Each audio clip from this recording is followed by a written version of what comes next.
humanitarian reason. I mean, I don't mind. Ako so far, in the past two Congress, perfect attendance ang inyong lingkod. Never been late, never been absent. Sino ba namang gustong umabsent dito? That's why I want to be online. During our last session, I attended.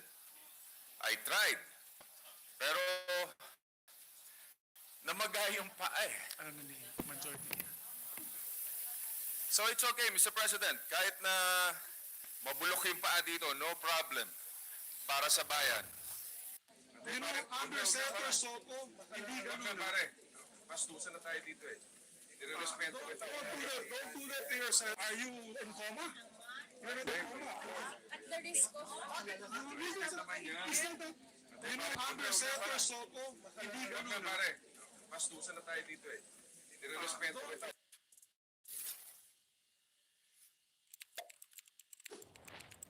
I've been looking diagonally to my left for the last several days. A colleague of ours coming from our great province of Cavite, Mr. President.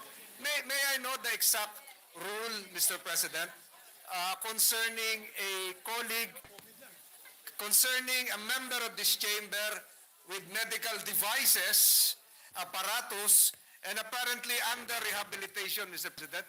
Is he really required to be physically present during hearings? I'm referring, Mr. President, to the Honorable Senator Revilla.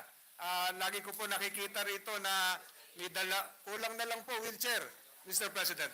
Well, with due respect to our distinguished colleague, the rules is very explicit. We only amended the rules for online sessions for COVID infected individuals or those that have contagious diseases, COVID, TB, Ebola, you know, pagkaganyan, pwede yan online or is bedridden or relaxed. But the rules is very specific. It is only for contagious diseases.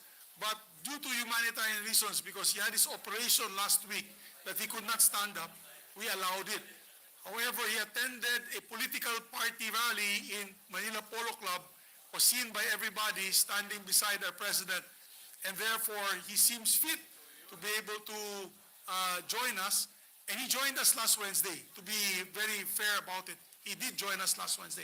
So I leave it now to the majority leader to make the proposition. Yeah, Mr. President, just to put on record, if Mr. President, may I take the Yes. floor? Yes, our distinguished colleague from I Cavite. just is want to recognized. let you, to inform the body, hindi po tayo nagpapaawa dito, no? This is just a mere parang consideration. I don't mind for humanitarian reason. I mean, I don't mind. Ako so far, in the past two Congress, perfect attendance ang inyong lingkod.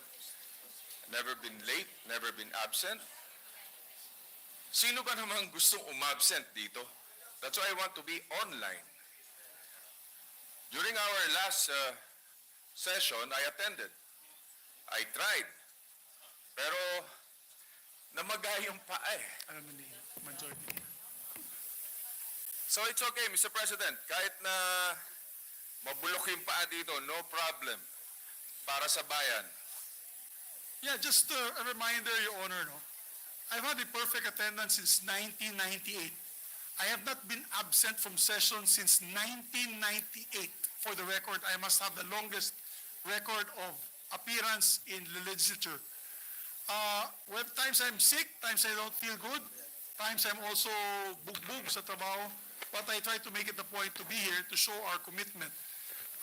But the rules is very clear, and I leave it back to our chairman of the Committee on Rules to make the motion or the manifestation so that we are clear with the rules.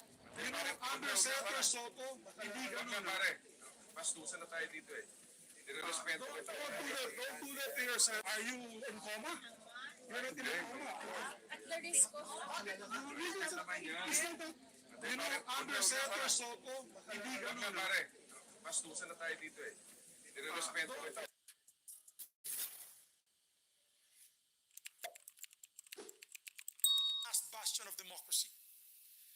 January, we fought against the dreaded People's Initiative, which would have destroyed this very institution I'm standing here right now.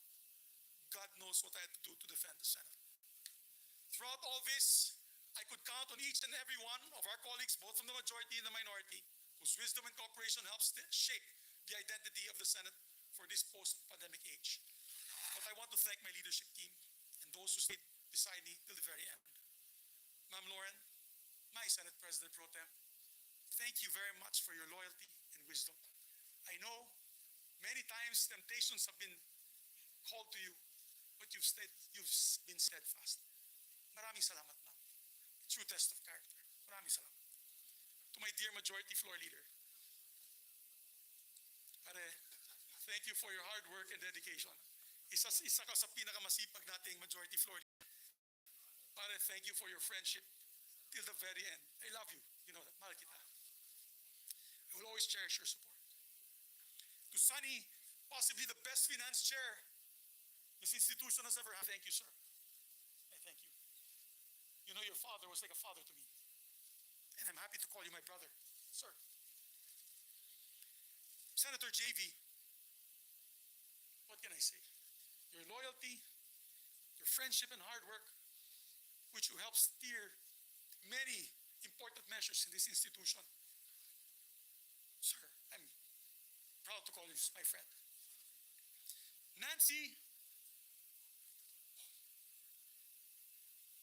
who's been loyal from day one as a friend,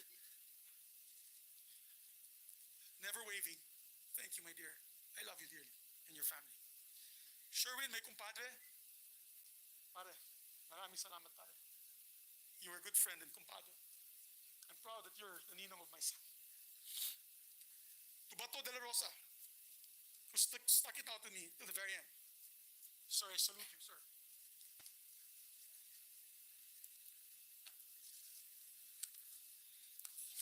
To the others, my dear friends, my heart is broken. I am proud to have led a Senate that's been resolute in protecting our institution, our democracy, and our people. Being an independent leader, I gave way for each member of the Senate also to be independent and to come to decisions through collaboration rather than direction. I have never dictated my position on any of you. You know that. I've always supported your independence, which is probably why I face my demise today. I failed to follow instructions from the powers that be. Simple as that. I've listened to all my colleagues throughout my Senate presidency, and again, I listen to them today. As we head into a new period for the Senate, I fought the good fight. If I've ruffled some feathers in doing so, then so be it. Hindi ko tinanggap ang pagiging Pangulo ng Senado para lang hayaan na bumagsak ito. Today, I offer my resignation as Senate President of the Republic of the Philippines. And upon stepping down, I vow to serve as an independent member of the Senate. My allegiance as ever belonging only to the Filipino people.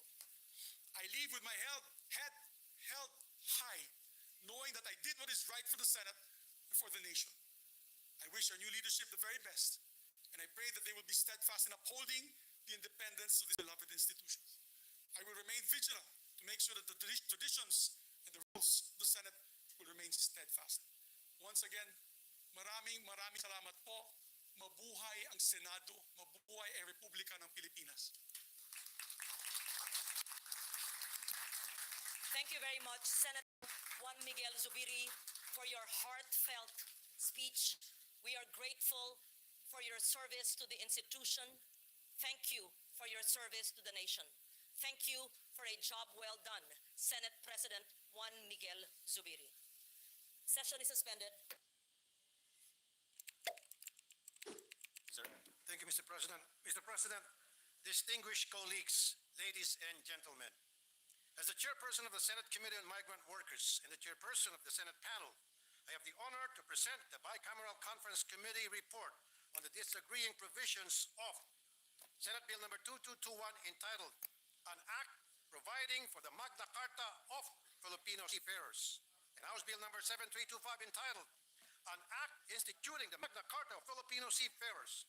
The Bicameral Conference Committee report on the disagreeing provisions of the Senate Bill number 2221 and House Bill number 7325 of December 13, 2023, in effect, is hereby withdrawn. The Senate and the House panels met last May 20, 2024, to discuss and come up with a reconciled and improved version of the reconsidered bill, which was referred to both houses for further review. Mr. President, I would like to thank our fellow conferees from the Senate, Senate President Jesus Cordero himself, who was still a conferee when this BICAM report was adopted and prior to his election. Senator Joel Villanueva, Senator Amy Marcos, Minority Leader Coco Pimentel, and Deputy Minority Leader Hontiveros, and our conferees from the House of Representatives, led by the new chairperson of the House Committee on Overseas Workers Affairs, Representative Jude Asidre, together with Representatives Marisa Del Mar Bagsino, Sandro Gonzalez, Kaimer Adan Olaso, and Marlene Premicias Agabas as members of their collaborative effort and patience in order to come up with this bicameral report. Thus, it is my honor to report to this body, Mr. President, the following. Number one, the conferees agreed to adopt the reconsidered bill on the matter as the working draft, with the primary goal of addressing concerns regarding coverage of the bill. Number two, Section 3, objectives was created. Number three, Section 4, coverage was amended to focus on Filipino seafarers on board ships, vessels plying international waters, added a provision to address the concerns of international ships governed by a specific agreement, which reads as follows. For ships or vessels plying international waters but are governed by international treaties or agreements, the same shall be observed, and the pertinent agencies shall exercise regulatory provisions over the seafarers on board, subject to appropriate guidelines and conditions that may be issued by the Department of Transportation, Marina, DMW, DOLE, and other concerned agencies. Number four, a new Section 5, applicability of this act to domestic seafarers, was created to clarify which sectors are applicable to only to domestic seafarers. Number five, Section 6, definition of terms. New terms were defined. A, domestic maritime degree. B, international maritime degree. C, ladderization. D, seafarer, and excluded cadets in the definition. While the term employment contract was deleted, 6 on Section 7, right to just terms and conditions of work, clarified medical care for domestic and overseas seafarers. Number 7, on Section 9, right to educational advancement and training at reasonable and affordable cost, placed Marina ahead of CHED and NMP in development of GOD curriculum. Number 8, on Section 11, right to information of a seafarer's family or next of kin, clarified role of DMW and DOLE overseas and domestic seafarers, respectively. Number 9, on Section 12, right to safe passage and safe travel, changed third countries to other countries. Number 10, Section 22, right to a fair medical assessment. 28, pre-employment medical examination, PEME, and 29, medical certificate, clarified medical needs of overseas and domestic seafarers. Number 11, on Section 30, training and qualifications, clarified the required training and qualifications for overseas and domestic seafarers upon the recommendation of Marina DOTR. Number 12, overseas seafarers under titles of the following chapters. Chapter 6, manning agencies for overseas seafarers. Chapter 9, medical care and maritime occupational safety and health standards for overseas seafarers. Chapter 10, termination of employment of overseas seafarers. Chapter 11, dispute resolution for overseas seafarers. Chapter 12, repatriation for overseas seafarers. Chapter 13, reintegration for overseas seafarers. 13 on Chapter 8, accommodation, recreational and sanitation facilities, food and catering in ocean-going ships. That title was amended to clarify its application to ocean-going ships. 14, we removed all sections related to domestic Filipino seafarers except the section on rescue and converted it into a separate chapter, which now reads, Chapter 14, Emergency Rescue of Domestic Seafarers. 15, on Chapter 17, Green Lane for Overseas and Domestic Seafarers. We rewarded a title and revised the language. 16, under Chapter 18, Education and Training of Seafarers and Cadets. The jurisdiction of Marina over maritime education was clarified and roles itemized, and the section on Curriculum Committee was deleted. Number 17, on Section 57, a second paragraph was amended and a new third paragraph was added as proposed by the House panel and adopted by the Bicameral Conference Committee to read as follows. The third doctor's assessment shall strictly adhere to the schedule of disabilities as provided in the standard employment contract or the applicable collective bargaining agreement as warranted. The title of the section was also amended to read Determination of Disability, Grading, or Fitness to Work. 18. The Section 59 of the recalled bill was deleted as approved and adopted by the Bicameral Conference Committee. 19. Section 16, or Section 17, rather. True competence was amended to add Marina. 20. On Section 28, compliance and certification amended to clarify the issuance of a maritime labor certificate and the certificate of compliance for domestic ships by DOLE. 21. On Section 69, inspection enforcement amended to distinguish inspection and enforcement of ships under 3 different categories to clarify. 22, created a new Section 74, jurisdiction over maritime education, to clarify the jurisdiction of Marina and CHET with respect to the education and training of cadets. Succeeding Section 75 and 76 were likewise adjusted to reflect changes made on Section 74. 23, Section 77, requirements for maritime higher education institutions, amended by removing the percentage requirements for training slots. The same was made on Section 78 for Philippine registered ships. 24, on Section 85, role of government agencies, the roles of CHET, DFA, DMW, DOH, DOLE, Marina, and NLRC were adjusted in line with reduced in the entire bill. 25, on Section 85, G, National Conciliation and Mediation Board was added as another concerned agencies with specific role.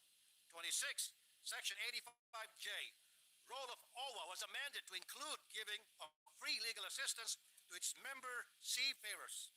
Number 27, a new Section 94, creating offices and hiring appropriate personnel, was created for Marina and other concerned agencies to ensure the effective implementation of these acts. Mr. President, allow me to emphasize again that this Magna Carta of Seafarers is not the final law that we will work on to protect our seafarers. We commit to addressing concerns regarding the efficacy of the Seafarers Protection Act and to review and amend the necessary provisions of the Labor Code.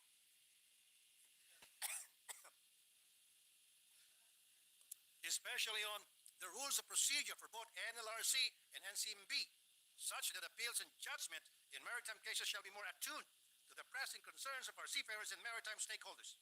Mr. President, I now move that we approve the Bicameral Conference Committee report on the disagreeing provisions of Senate Bill number 2221 and House Bill number 7325 on an act providing for Magna Carta of Seafarers. Thank you, Mr. President. Is there any objection? Senator Villanueva is recognized. This is not an objection, Mr. President. May I just be allowed to make a very short manifestation, Mr. The President? gentleman may proceed. Thank you very much being part of this measure where we, all of us work very, very hard.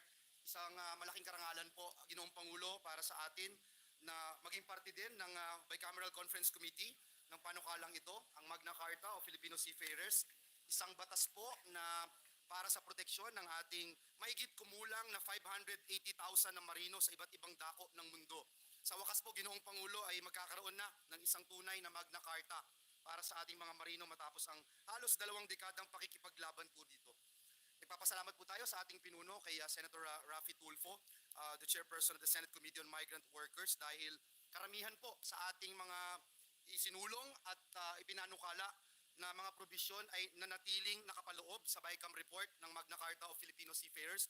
Just to put on record, Mr. President, kasama dito yung pag-align ng mga probisyon ng Magna Carta sa Republic Act number 11641 o ang Department of Migrant Workers Act, pagpapatid pagpapatibay ng maritime occupational safety and health standards, paglalatag ng green lane protocols, pagkakaroon ng transition at support programs para sa mga marino na hindi pa muli nakakasampa sa barko, at pagpapalawak po sa lambong ng proteksyon sa ating mga seafarers na sadyang exposed po sa abuso, exploitation at unfair labor practice. Mr. President, I just want to put on record, and I'm very happy to join the gentleman from Isabela and Davao in reporting to the body that we emphasize that the Commission on Higher Education maintains jurisdiction over maritime higher education institutions, which is consistent po, Mr. President, with Section 3, Letter D of the Magna Carta of Filipino Seafarers, which refers to CHED's policies and rules on education of maritime students and training cadets. And furthermore, Mr. President, last but not the least, yung Marinas Administration over maritime education should be interpreted in conjunction with the mandate of the CHED pursuant to RA 7722 or the Higher Education Act of 1994. Mr. President, sa pangkalahatan, ang panukala pong ito ay isang katibayan ng ating pagpapahalaga sa ating mga marino. Ito po ay pagpapatunay sa ating dedikasyon na itaas ang dignidad at antas ng pamumuhay ng ating overseas at domestic seafarers, ang ating mga bagong bayani. Kaya, Mr. President, sinasamahan ko po ang motion ng ating kasamahan para iratipika ang nasabing panukala. Maraming salamat, Ginoong Pangulo. Mr. The President, remarks of the gentleman from Bulacan are duly noted and well taken. Mr. President, The Deputy Minority Leader is seeking the floor. Mr. President, may I also move that the joint explanation of the conference committee be inserted into the records of the Senate? The chair will defer action on the motion until we have heard Senator Hontiveros, and thereafter we will act on the same. Senator Hontiveros is recognized. You may proceed, ma'am. Salamat, Mr. President, at magandang gabi po. I would like to take this opportunity to thank you and to say thank you and to give credit where credit is due. Unang-una, salamat kay Chair Rafi Tulfo sa kanyang paninindigan at pagsisikap para maayos ang ilang issues tungkol sa bond. Alam ko sa puso niya, tulad ko, dapat ang Magna Carta of Seafarers should serve the interest of all Filipino seafarers.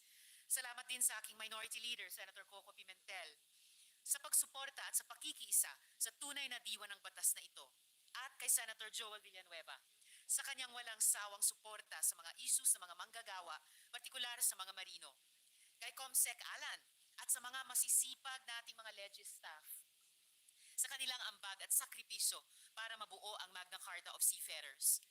The Magna Carta of Seafarers is very close to my heart because every Filipino seafarer deserves greater protection from abuses and violations of their rights and welfare.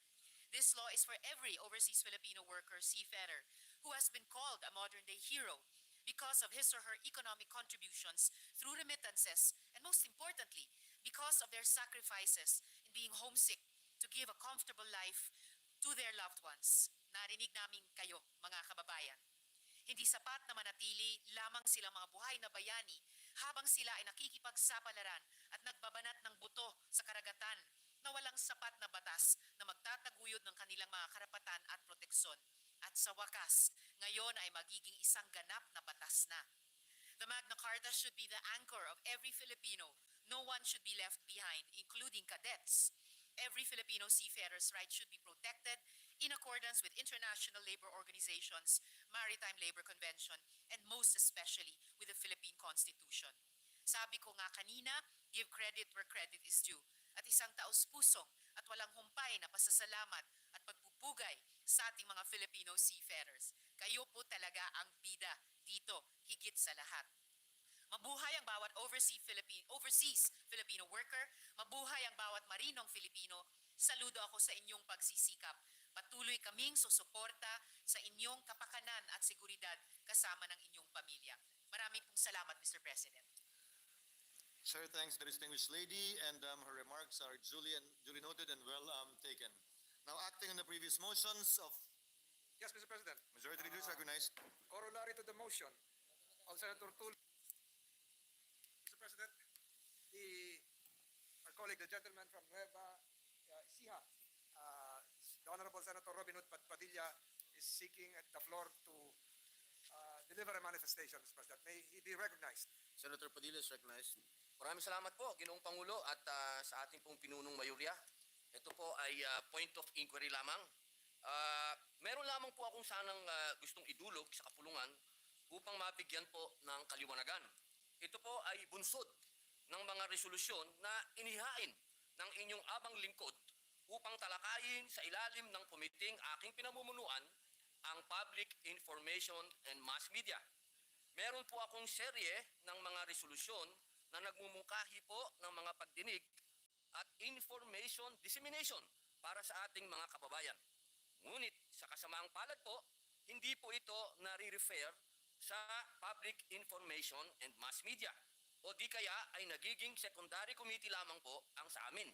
Hayaan po ninyong basahin ko ang Section 28, Rule 10 ng Rules of the Senate. Ito po ang jurisdiksyon ng committee. All matters relating to public information, mass communication, and broadcast services, the implementation of the provision of the Constitution regarding ownership and management of mass media and the advertising industry, the development and promotion of information technology, and all matters relating to the artistic standards and quality of the motion picture and television industry. Nais ko pong mabigyan linaw kung ano ang definisyon at limitasyon ng public information sa konteksto po ng mandato ng Committee on Public Information and Mass Media. Batid naman po natin ang napakahalagang papel ng pampublikong impormasyon pagdating sa pagtataguyod ng mabuting pamamahala o good governance. Critical po sa ating pamumuno na siguruhin nararamdaman ng ating mga kababayan ang mga programa at proyekto ng gobyerno tungkol sa mga importanteng paksa. Ngunit, paano po nila ito mararamdaman kung una pa lamang ay hindi naman nila naiintindihan ang ating mga ginagawa? Dahil po sa hindi malinaw na definisyon ng public information, nais ko po sanang maghain ng kaukulang amyenda sa tamang panahon tungkol sa jurisdiction ng Committee on Public Information and Mass Media. Yun lamang po, Ginoong Pangulo. Maraming salamat po. Maraming salamat, Senator Padilla. The Majority Leader wants to respond. Thank you, Mr. President. The manifestation of Senator Padilla will be referred to the Committee on Rules as appropriate. Mr. President, If I may add, sa pagkakalam ko po, Senator Padilla, sa pagkakausap ko rito sa ating Secretariat, yung mga iba po niyong panukalang batas na inahin, katulad nung meron yata pinag-usapan tungkol sa balikatan, ay nararapat lang yata na i-refer sa pangunahing komite ng Committee on National Defense. At secondary committee lang po ang inyong komite, yung Committee on Public Information. Gayon din ang mga patungkol sa climate change, ang pangunahing committee po ay ang Environment and Natural Resources. Ang pangalawang secondary committee po, yung inyong komite, yung Committee on Public Information. Yan po ay sinasabi po ng ating Secretariat. Opo, mahal na Ginoong Pangulo. Yun nga po yung gusto po nating liwanagin. Kaya nga po tayo ay humihingi po ng pag-amyenda sapagkat nakikita po natin, mahal na Ginoong Pangulo, na sa panahon po ngayon, mas marami na pong fake news. Natatalo na po ng fake news ang mga tunay na dapat ay ibinabalita at pinararating ng gobyerno sa taong bayan. Katulad po nung isang beses, narinig po natin ang ating kasama na si Senator J.B. Ejercito, sinabi din po niya na yung patungkol po sa Universal Health Law na hindi din po alam ng taong bayan ang patungkol dito.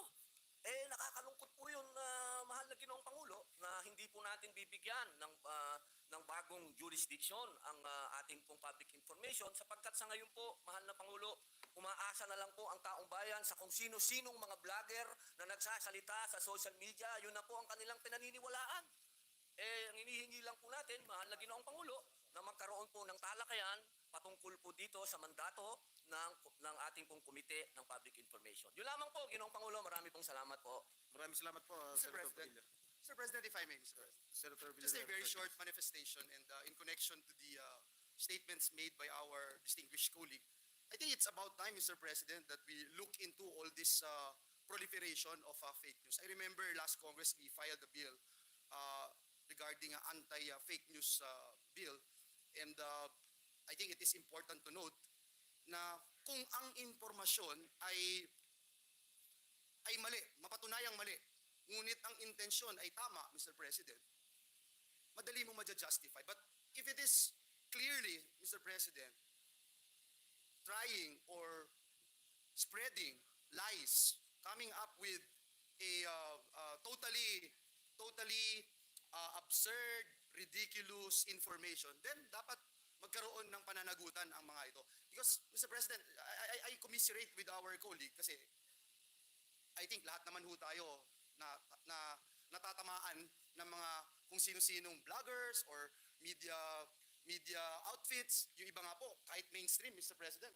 kahit mainstream, hindi naman natin sasabihin, lahat laging katotohanan yung kanilang sinasabi. But I'm just concerned, Mr. President, doon sa pananagutan, yung word na pananagutan. Kasi, for example, Mr. President, can you imagine a media outlet that would say, for example Mr. President, natalo yung UST sa UAAP, kasalanan ni Joel Villanueva. But that's the headline, Mr. President. Bigyan ka ng mas malalim na topic, Mr. President, or I'm sorry for the word, mas bastos, Mr. President, para lang mag-clickbait, kunyari, Mr. President, and walang pananagutan, Mr. President. Zero accountability. I'm not even sure, Mr. President, if the kapisanan ng mga broadcaster ng Pilipinas can actually do something about it, or are they actually doing its part to regulate, Mr. President, or at least have that oversight function, Mr. President. So I feel, Mr. President, that this is important considering na yung fake news, lalong-lalo na, ay laganap sa ating bayan. Just to put that on record, Mr. President. Thank you. Thank you very much, Senator Villanueva. Apo, Ginoong Pangulo, bilang panghuli lamang po, gusto ko lamang pong ipaliwanag muli na malinaw po sa ating konstitusyon, dito po sa Section 7, ito po ang sinasabi dito, the right of the people to information on matters of public concern shall be recognized. Access to official records and to documents and papers pertaining to official acts. Ginoong Pangulo, kapag tayo po ang nagpapatawag ng hearing dito po sa Committee on Public Information, nakakalungkot po. Ang lagi pong sinasagot sa amin ng mga taga-gobyerno, hindi, nag-hearing na kami doon sa isang committee, hindi na kami pupunta dyan. Yun po ang nakakalungkot, Ginoong Pangulo. Gusto ko lamang pong ipaalala muli sa lahat na wala pong pinakamataas na batas kundi ang konstitusyon. At ang konstitusyon po, sinasabi, maliwanag ang kapangyarihan ng public information. Yun lamang po. Maraming salamat po uli. Thank you, Senator Padilla. And, Majority Leader. Mr. President, I move that we resume consideration of Senate Bill number 2555 under Committee Report number 191. This is the bill amending the Motorcycle Crime Prevention Act. I so move, Mr. President. Any objection? Hearing none, motion is approved. The parliamentary status of the measure, Mr. President, is that we have closed the period of committee amendments, and with the consent of the body, I move to open the period of individual amendments, and that I may be recognized as well, Mr. President. Mr. President, Yes, Senator Padilla. Sir, meron lang po akong gustong itanong sa atin pong madyo. Mr. President, kanino po natin to i-refer? Mr. President, to the Committee on Rules, taking into consideration the previous manifestation by the Senate President pro tem that the Committee on Defense, be likewise be given the opportunity to take part in the committee hearings as the primary committee, if I'm not mistaken, Mr. President. Yes, you are correct. Senator Padilla. Hindi po ba pag-uusapan muna yung amenda natin na madyo? Ginoong Pangulo, hindi po ba natin pag-uusapan muna ito sa Committee on Rules para kung amendahan natin yung ating Pwede po mag-request po ng 1-minute suspension lang ako. Session suspended for... Seeking the floor, but prior to that, Mr. President, this representation would likewise place into the records our statements of highest esteem for the leadership and hardworking ethics routine delivered by the former Senate Majority Leader, the Honorable Joel Villanueva, for having shepherded various measures during the 19th Congress, Mr. President. And as part of that, Mr. President, I would want to have that inserted into records. Mr. President, So that, inserted. that manifestation, Mr. President, is anterior to the suggestion of the Senate President pro tempore. Thank you. Thank you, Mr. President. Mr. President, I just would like to deliver a speech commending my predecessor, former Senate President Pro Temp Lauren Legarda, if I may, Mr. President. Session is suspended. That we suspend consideration. Yes. My colleague from, my kababayan from Cavite is seeking the floor, Mr. President.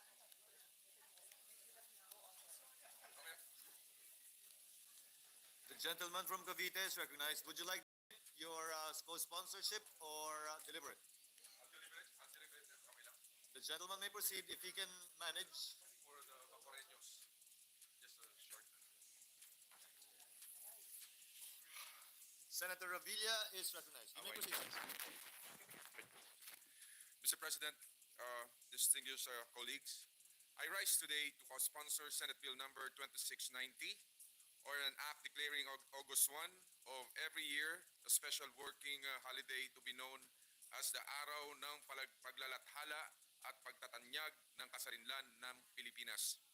We thank Senator Loren Legarda, our true cultural champion, for shepherding this measure. Ma'am, thank you very much.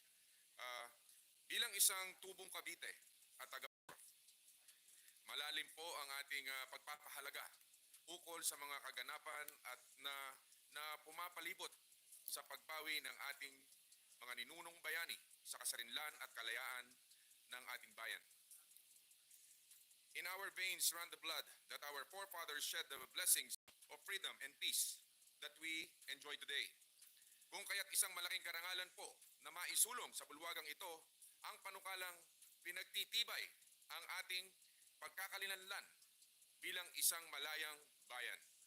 At bahagi ng ating pagbabalik tanaw ay ang pagpapahalaga sa mga pangyayari tungo sa Pilipinas na mayroon tayo ngayon. Ang ating pagkilala sa unang araw ng Agosto kada taon bilang isang special working holiday ay simbolo ng pagbubuklat sa mga pahina ng ating mayamang kasaysayan. Ito ay bunga ng pag-aaral at pagsasaliksik ng ating mga eksperto. At ang tanging layunin natin ay kilalanin ang papel na ginampanan ng Bacoor Assembly 1898 sa pagpapalaya ng bayang binihag ng mga banyaga. Bawat yugto ng ating kasaysayan ay ang pundasyon siya namang tinutungtungan ng ating bukas.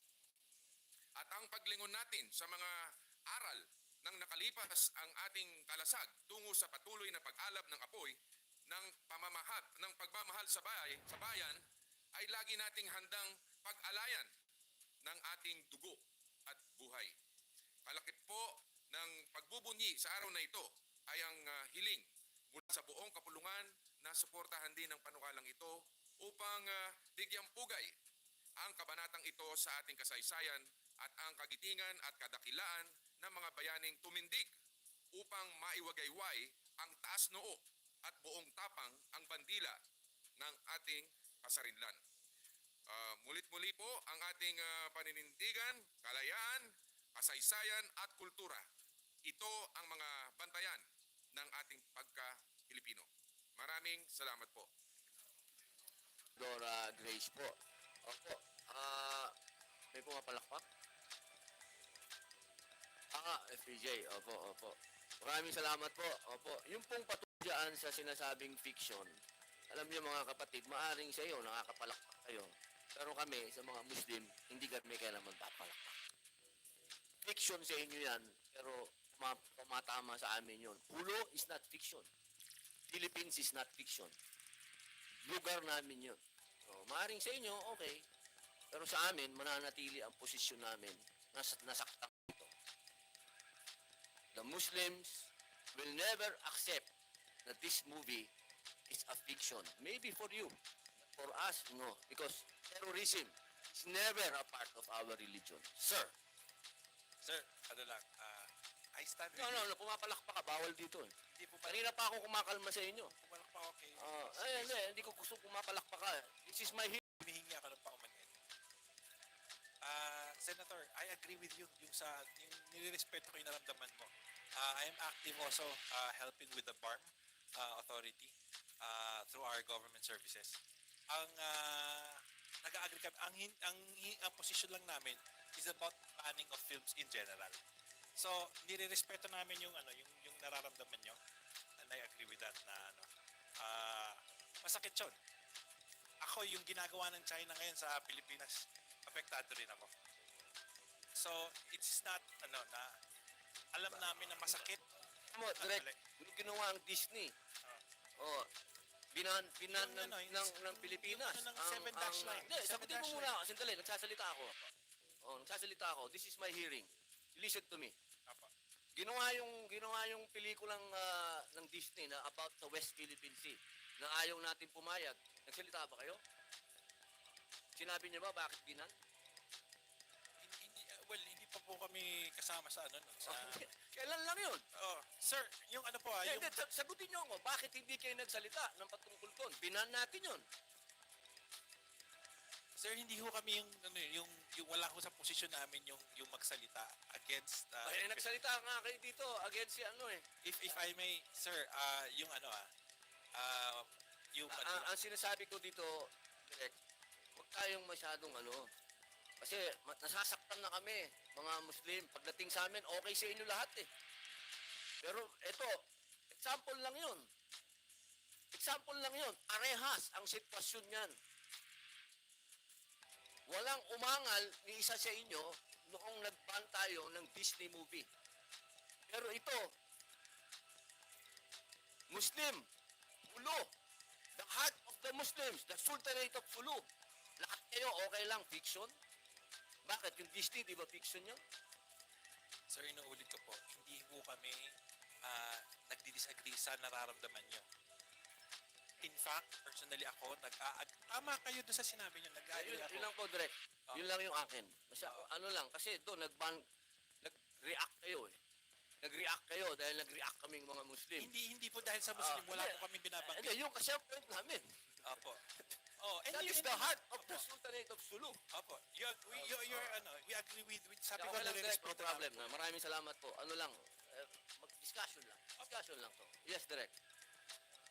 Sir, yung yung plane has been even ang binanggit namin sa statement, yung plane has been regarded even by the international press as mindless B-movie entertainment and not a reliable commentary on our affairs. And that's why we were coming from that. We're coming from that na yaan ang impact sa international press ng pelikulang yan at hindi nakakasama sa ating reputasyon. Kaya we made that statement. Well, direct, mas maganda po natin sabihin kung sa amin kayo nag-side ng mga Muslim. Hindi kayo nag-side dun sa foreign sana sa amin kayo nag-side kasi we are your people. Yes, no, we respect. Yeah, okay lang, sir. We respect. Opo. We Napapa-English ako tuloy may direct sa inyo. respeto kami sa sa yung Muslim culture and all of this and everybody's culture. Ang inaano namin is ang binigyan namin ng pansin was the move to ban that film because kagaya ng pinanggalingan ko kanina, freedom of expression po, at dapat sana i-invite natin ang other voices to talk about Freedom how of good the Muslim expression, culture is. direct. Freedom of expression, hindi lang po yan yung direct noon. Kami meron din freedom of expression. It is our right to express ourselves that movie, wow, my goodness. Yes, we agree. We agree. Opo. Totally agree. And dapat kagaya ng sinabi ni Senator Wala, bawal ako mag-English dito, direct. Kagaya nga sabi ni Senator Panukala ko yung sana magtagalog. maggumawa din tayo ng ibang movies to say about Yes, how, direct. how good Opo, our opo. country is, our Catholic culture, our Maraming Muslim salamat po. culture, lahat. Yes, direct. Thank you po. Thank you po, thank you po. Bago naman matapos ang committee hearing na ito, ay ipinaliwanag naman ni Idol Senator Robin Padilla at humihingi naman ito ng pasyensya sa anumang hindi pagkakaunawaan sa dalawang direktor na representative ng MTRCB at naging mahinahon nga ang lahat. Panoorin natin ang clip na ito. Direct. Okay na po. Maraming salamat po. Baka meron pa pong gustong magsalita. Hindi po yata kayo guest. Bawal po. Sorry. Hindi po kayo kasama sa Bawal po. Pasensya na po, bawal. Next time po, po namin kayo. I-guest po namin kayo. Bawal po kasi. Opo, meron pa pong gustong magsalita? Ma'am? In closing po, Chairman, Senator. In Hindi po, di pa po tayo mag-closing. Opo. Opo, But this- baka meron pa po magbigay ng Ano lang? Okay na po tayo? Online, mga senator natin.